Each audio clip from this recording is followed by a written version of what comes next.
What's good, YouTube? It's your boy Magnetik here with another tutorial. And first I'd like to say, if you like what you see, make sure you hit the subscribe button below so that you'll know when I got new videos coming out, and hit the notification bell so that again, you'll know when I got new videos coming out. You feel what I'm saying?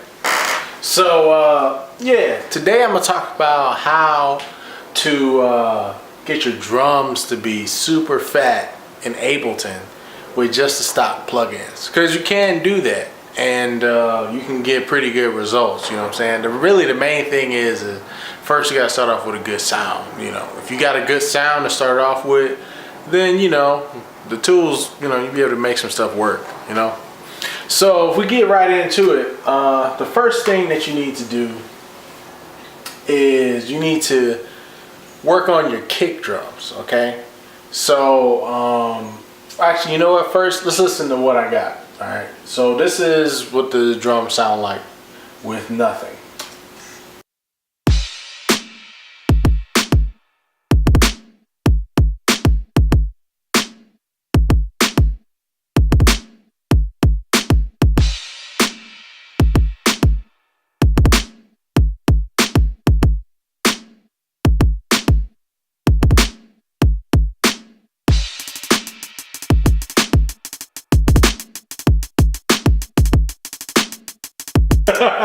So as you can see, like, it's cool. Like the drums, they pretty dope, the pattern's dope, beats dope, but we just got to get it to sound fat in the track, you know what I'm saying?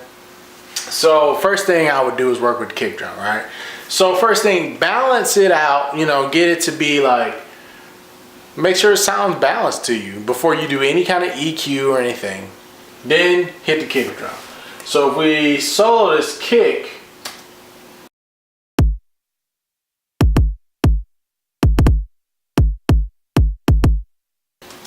sounds pretty good, but from what I'm hearing, it's lacking some low end, and it needs a little bit of high end too. It needs some mid-range punch.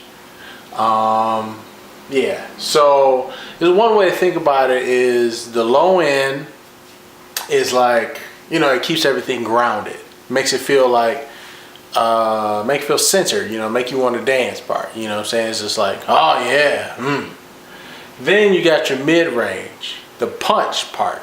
That's the part that makes you feel it like in your chest, that makes it really groove. Without that, it's just not really, it's not going to hit you. It's not going to really hit you hard at all, you know. Then the high end of it, surprisingly, you actually need high end on the kick drum, because without the high end, it won't really cut through the mix. So you have all these other things going on, and then the kick, you might feel it, and you might feel it a little bit, but you're not really going to get it to really hear it, especially on like iPhones or a computer, a laptop or something like that. You won't be able to hear the kick drum at all. So I'm gonna show you how to deal with that. So first thing is I would grab an EQ, okay? So I'm gonna turn this on.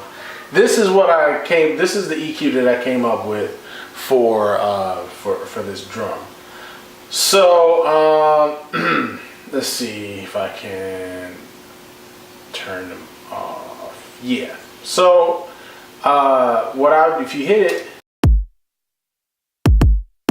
you can see that the peak of the drum is around 48 to 50 hertz, somewhere around there. So that means that anything below that, that 50 hertz range is just a waste of energy, because that's just going to take up space in your mix. So what I normally do is I get rid of everything that's underneath what I don't need.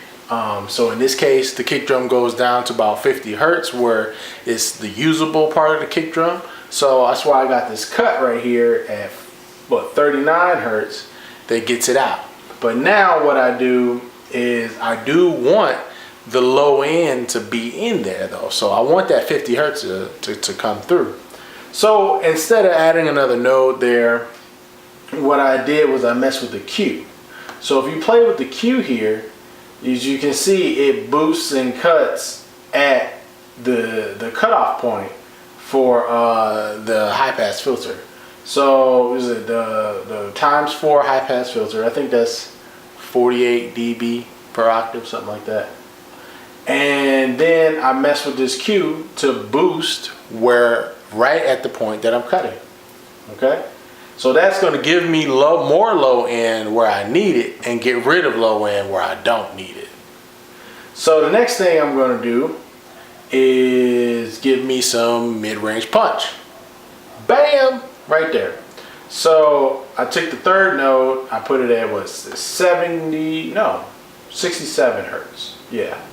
67? Yeah, 67.5 hertz. And I have kind of a wide Q on it because you see it comes all the way up here.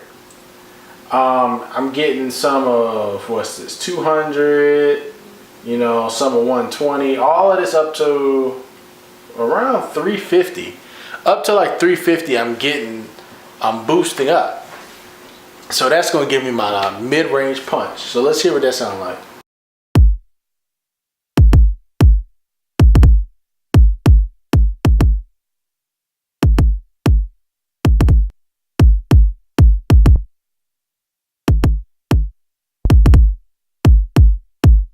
So you can see like that low end and that mid-range is punching through real good. So now the next thing I want to do is I want to get that click. So that click, see, on this kick drum, it was around 1.9K. So let's hear what that sounds like where I boost that up.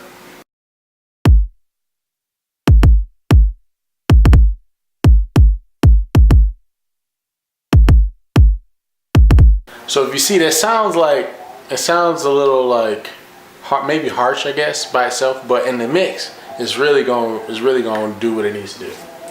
Then the next thing I want to do is I want to add some saturation to it, because this is good, but I want it to be super fat. It's going to add some more mid-range to the kick drum.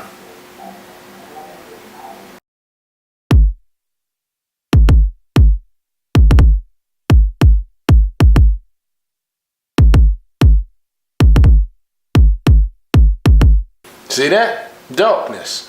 I said dopeness, baby, yeah. You feel what I'm saying? Yeah, yeah. What'd you say? Yeah. Huh? Yeah. Alright, so next thing is to work on this snare. Because when it comes to the drums, what's the most important thing? Kick and snare.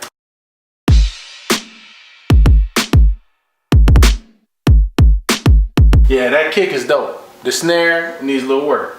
So right here, I have actually 2 layered snares, okay? So the first one sounds like this. Second one sounds like this.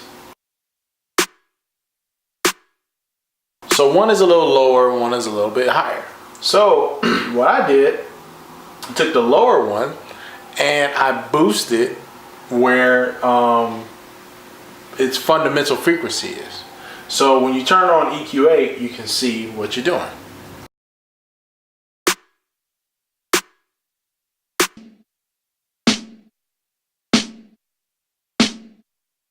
So if you see, you got the peak is right around here, and then I put a little bit of a boost on the high end because you want it to crack too.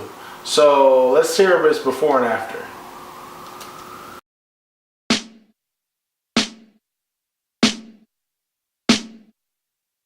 You see, so you're really getting that bottom end to come through, you know?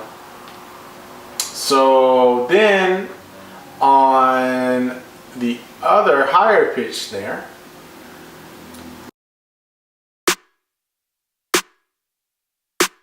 that snare is really all about crack and the higher pitch. So all I did with this one was boost where the crack was.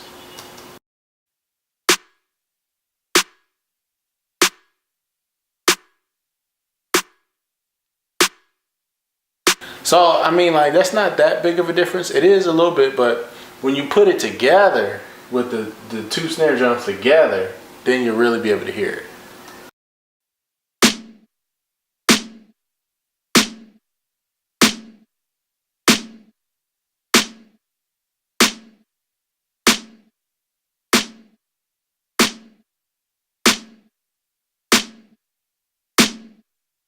See that? Dopeness. All right, so then with snares, you need reverb. It's just what it is. Well, no, I take that back. You don't always need reverb. It depends on what kind of vibe you're going for. But I like reverbed out snare drums. They sound big and full. So what I did was I made a rack.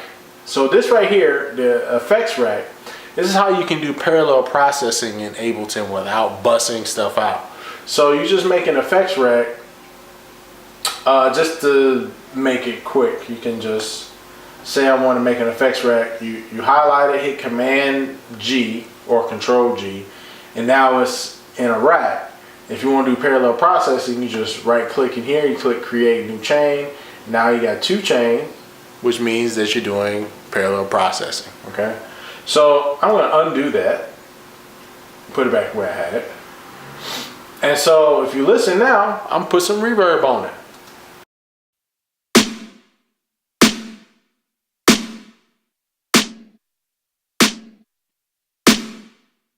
Now that sounds good. Now I felt like it wasn't quite enough crack on it or enough body on it. So if you listen to it before and after, on the original, this is the one, this is again, it's parallel process. This is the 2 snare drums put together.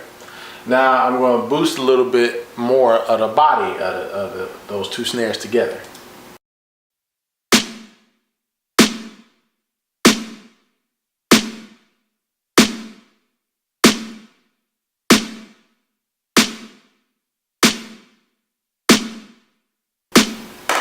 When you put it together with the kick,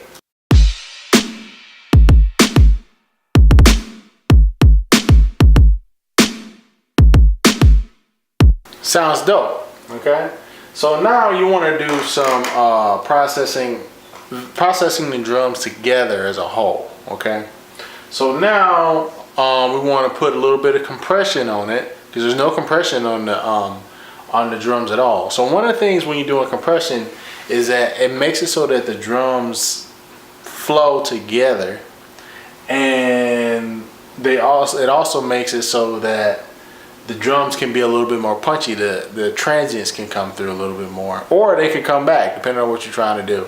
So if you want it to be a little bit more punchy, a little bit more transient emphasis, you want to have, I take the glue compressor, I have the slowest attack, which is 30 milliseconds. The fastest release, which is 0.1, I guess it's 0.1 seconds. I have it on a ratio of 4:1. Okay. Then let's hear how that sounds.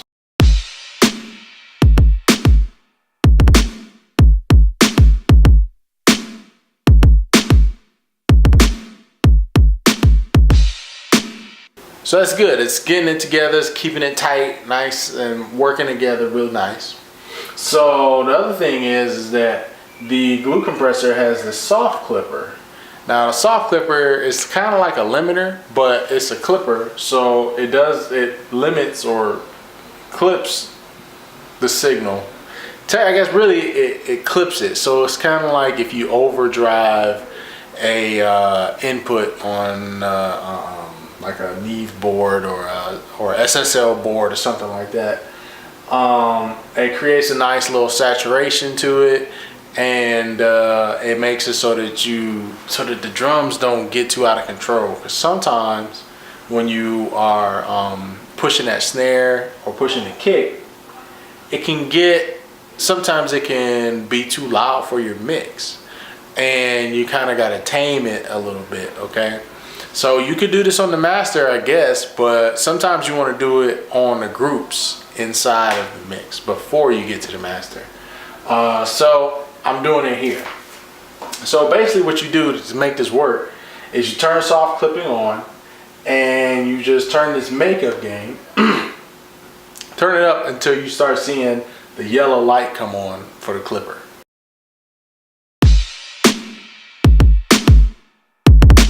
Oh, other thing is you want to put a utility plug in afterwards, because this is going to get loud. All right, so here you go.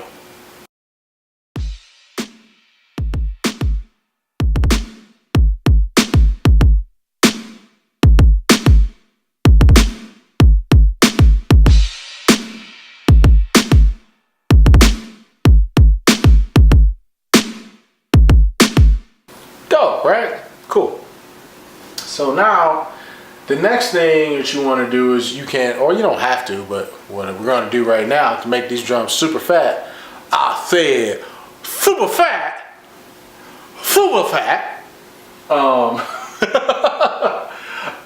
We're going to use the drum bus plugin.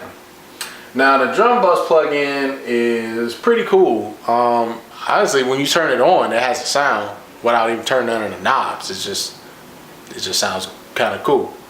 So what I did was you have this drive section to get some saturation. So I turned that up some to 35%. This crunch has an interesting vibe to it. I turned it up to transients and I blended it. So let's hear it at 100%.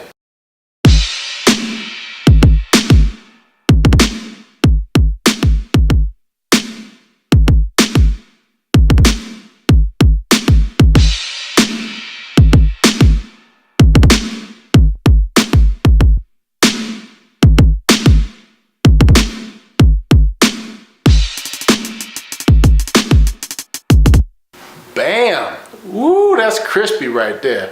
Woo! Alright. So that right there is pretty much how you do this. So let's hear the drums before and after with my bus compression or my bus processing.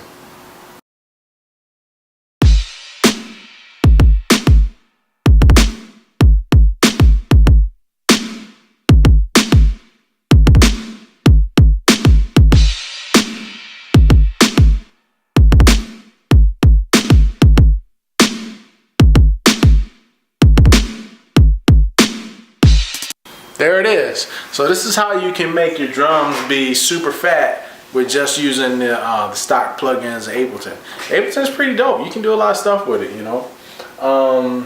So make sure if you like what you saw, hit the subscribe button below, hit the notifications bell so you know the next time that I have a video coming out.